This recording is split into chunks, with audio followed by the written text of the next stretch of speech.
Get ready for the dictation. 5 seconds. Start. The question, therefore, that has to be answered in this petition is as to whether there was any valid payment after the award or deposit in accordance with the provisions of Section 31 of the Land Acquisition Act 1894, and secondly, whether the said payment did not amount to a valid tender of the amount of compensation to the tenure holders or not. Stop. It has also to be seen as to whether this payment after 31 years would amount to a payment that would not attract the provisions of section 24 bracket 2 of the 2013 Act. Stop.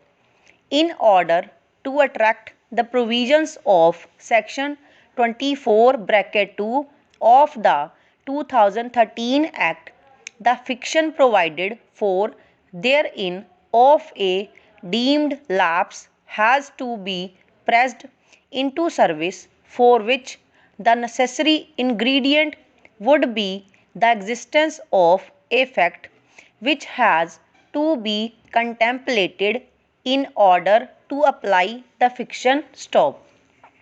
Thus, the fact should be presumed to be in exercise, in existence as on the date of the enforcement of the 2013 Act, in order to invoke the fictional clause as contained in section 24 bracket 2 of the 2013 Act. Stop. Para.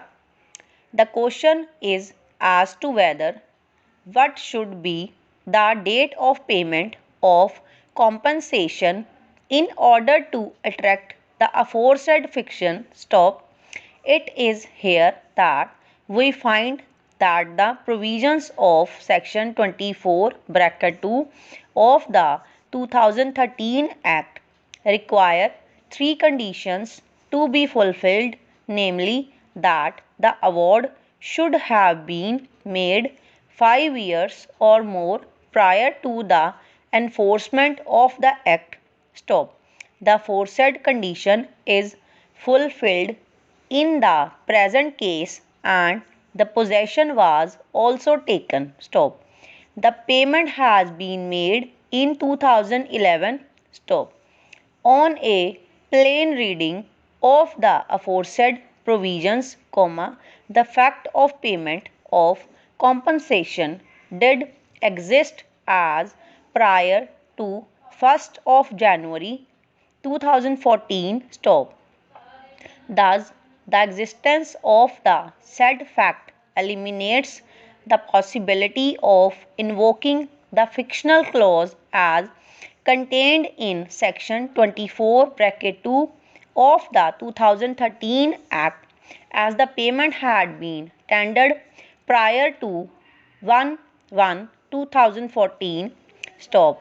Consequently, if the payment, unless the payment which has been made falls short of the requisite payment to which the tenure holder was entitled. Stop. Para.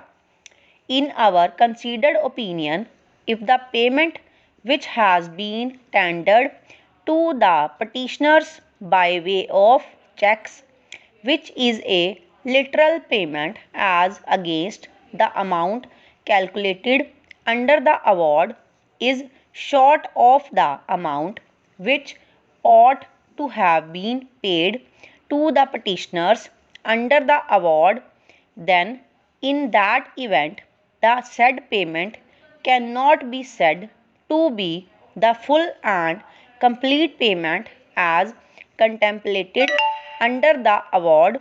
Stop. If that be the situation, then the petitioners can claim the benefit of section 24 bracket 2 of the 2013 Act provided there is an evidence to the effect that the payment made to the petitioners falls short of the payment to which the petitioners were entitled under the award stop over.